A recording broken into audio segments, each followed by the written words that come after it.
Hi everyone, welcome to my classroom. Today we are going to discuss some essay questions based on previous year university question paper. Okay. അപ്പോൾ essay questions ആണ് നമ്മൾ ഈ ഒരു വീഡിയോയിൽ discuss ചെയ്യാൻ പോകുന്നത്. Previous year question paper base ചെയ്തിട്ടുള്ള essay questions. In 2019, there are 3 essay questions. First one, define job evaluation. Mention its objectives, principles and methods.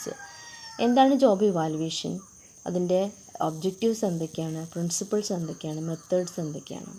First question job evaluation എന്നാണ് വന്നിട്ടുള്ളത്. നമ്മൾ ഈ ക്വസ്റ്റ്യൻസൊക്കെ റീഡ് ചെയ്തതിന് ശേഷം ജസ്റ്റ് ആ കണ്ടൻറ്റിലൂടെ ഒന്ന് പോവും. ഇപ്പോൾ ജോബ് ഇവാലുവേഷൻ്റെ ഒബ്ജക്റ്റീവ്സ്, ജോബ് ഇവാലുവേഷൻ ഡിഫൈൻ ചെയ്യാനാണ്. അപ്പോൾ ജസ്റ്റ് ഒരു ഇൻട്രൊഡക്ഷൻ, ഫസ്റ്റ് ഒരു പാരഗ്രാഫിൽ 1-2 സെൻറ്റൻസിൻ്റെ ഇൻട്രൊഡക്ഷൻ കൊടുക്കുക. എന്നിട്ട് definition of job evaluation heading കൊടുക്കുക, ഡിഫൈൻ ചെയ്യുക. അതിനുശേഷം ഒബ്ജക്റ്റീവ്സ് ഹെഡിങ് കൊടുക്കുക, ഒബ്ജക്റ്റീവ്സ് എന്തൊക്കെയാണോ അത് എക്സ്പ്ലെയിൻ ചെയ്യുക. പ്രിൻസിപ്പിൾസ് ഹെഡിങ് കൊടുക്കുക, എക്സ്പ്ലെയിൻ ചെയ്യുക. ലാസ്റ്റ് മെത്തേഡ്സ് എക്സ്പ്ലെയിൻ ചെയ്യുക. Okay. Next, define the performance evaluation. Mention the essentials of an effective performance appraisal system and also its process. ഇവിടെ പെർഫോമൻസ് അപ്രൈസൽ സിസ്റ്റം, അതിൻ്റെ meaning, definition, അതുപോലെ essentials of effective performance appraisal system ഏതൊക്കെയാണ് essentials എന്ന് എഴുതണം. അതിനുശേഷം അതിൻ്റെ process explain ചെയ്യണം.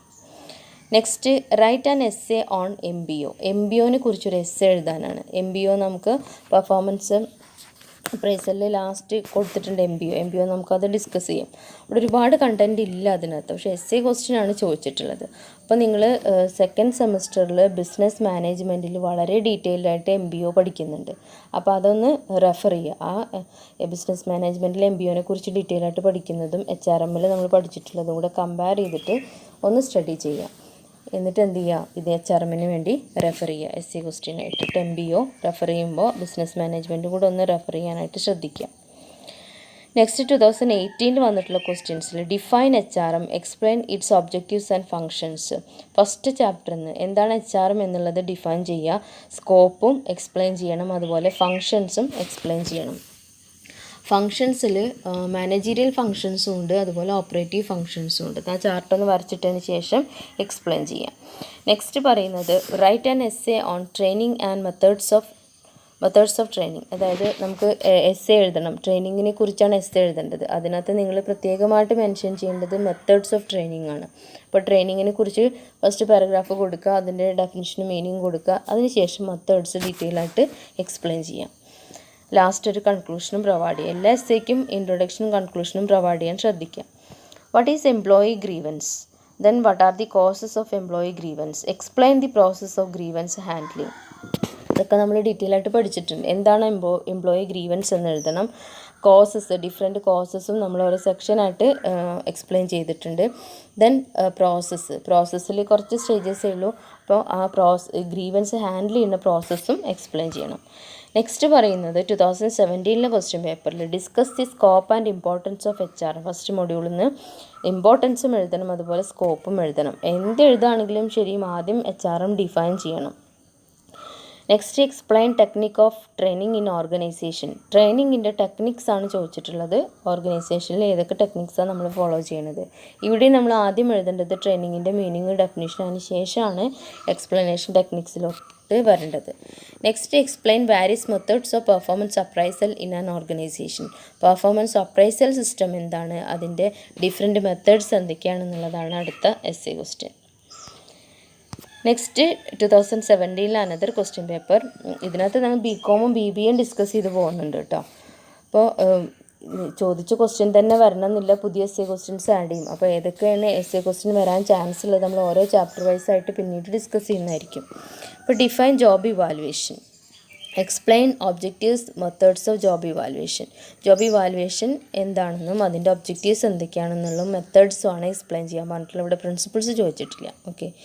Then explain the objectives of HRM. HRMൻ്റെ ഒബ്ജക്റ്റീവ്സ്, ജനറൽ ഒബ്ജക്റ്റീവ്സും സ്പെസിഫിക് ഒബ്ജക്റ്റീവ്സും ഉണ്ട്. രണ്ടും എക്സ്പ്ലെയിൻ ചെയ്യണം.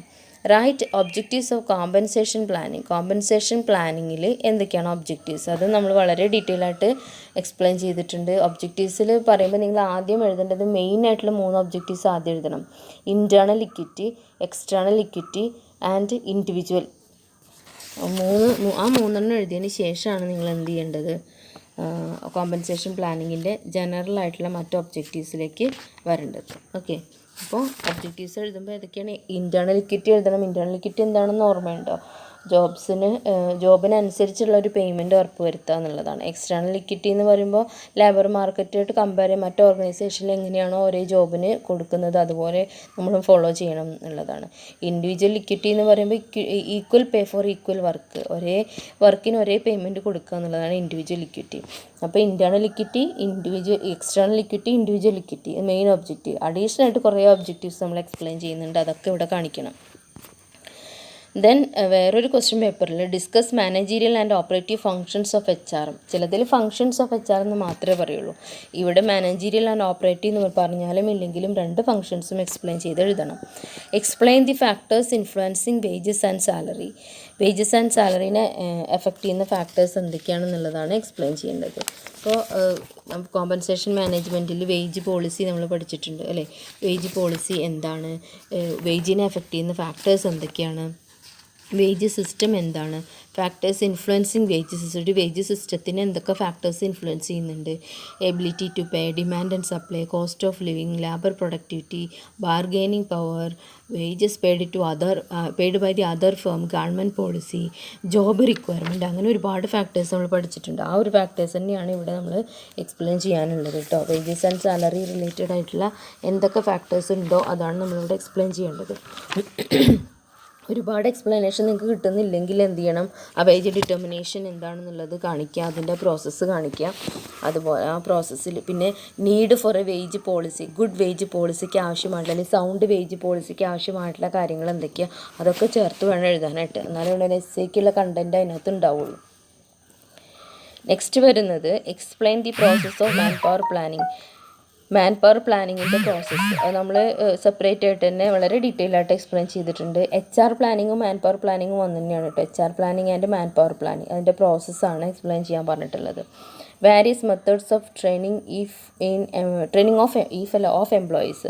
അപ്പോൾ ട്രെയിനിങ് എംപ്ലോയീസിന് ഡിഫറെൻറ്റ് ടൈപ്സിൽ നമ്മൾ ട്രെയിനിങ് കൊടുക്കുന്നുണ്ട്. അത് ഏതൊക്കെ മെത്തേഡ്സിലാണ് ട്രെയിനിങ് കൊടുക്കുന്നത് എന്നുള്ളത് എക്സ്പ്ലെയിൻ ചെയ്യണം. What is the term career, എന്താണ് career, outline the process of career planning clearly. അതായത് കരിയർ പ്ലാനിങ് എന്താണെന്ന് എഴുതുക, കരിയർ എന്താണെന്ന് എഴുതണം, കരിയർ പ്ലാനിങ് എന്താണെന്ന് എഴുതണം, അതിൻ്റെ ഫീച്ചേഴ്സും എഴുതുക. ഓക്കെ, ദെൻ കരിയർ പ്ലാനിങ് പ്രോസസ്സിനെ കുറിച്ച് ഡീറ്റെയിൽ ആയിട്ട് എഴുതുക. ഒബ്ജക്റ്റീവ്സ് എഴുതാൻ പറ്റുകയാണെങ്കിൽ അതും കൂടി എഴുതിയതിന് ശേഷം കരിയർ പ്ലാനിങ് പ്രോസസ്സ് എക്സ്പ്ലെയിൻ ചെയ്യുക. ഫസ്റ്റ് ഓർഗനൈസേഷൻ്റെ പോയിന്റ് ഓഫ് വ്യൂവിൽ organisations career planning process explain ചെയ്യുക. Assessment of employee, analysing career, feedback, meeting with employee, formulating and implementing strategy, measuring and monitoring progress and success. അങ്ങനെ കുറച്ച് detail ആയിട്ട് നമ്മൾ stages explain ചെയ്തിട്ടുണ്ട്. അതുപോലെ ഓർഗനൈസേഷൻ പോയിന്റ് ഓഫ് വ്യൂവിലും individual point of വ്യൂവിലും career planning എന്താണെന്നുള്ളത് എക്സ്പ്ലെയിൻ ചെയ്തിട്ടുണ്ട് കേട്ടോ. അപ്പോൾ അത് നന്നായിട്ട് പഠിക്കുക. ഇത്രയാണ് ഒരു 5 വർഷത്തെ ക്വസ്റ്റ്യൻ പേപ്പറിലൂടെ മാത്രമേ നമ്മൾ പോയിട്ടുള്ളൂ. അത് BBA BCom ക്വസ്റ്റ്യൻ പേപ്പറിലൂടെയാണ്. essay ക്വസ്റ്റ്യൻ മാത്രമേ നമ്മളിവിടെ ഡിസ്കസ് ചെയ്തിട്ടുള്ളൂ. ഇനി ഇത് essay ക്വസ്റ്റ്യന് പോസിബിലിറ്റി ഉള്ള മറ്റ് കാര്യങ്ങൾ നമ്മൾ വീഡിയോ ചെയ്യുന്നുണ്ട്. essay ക്വസ്റ്റ്യൻ ചാൻസുള്ള ക്വസ്റ്റ്യൻസ് ഏതൊക്കെയാണ് നമുക്ക് ഡിസ്കസ് ചെയ്യാം.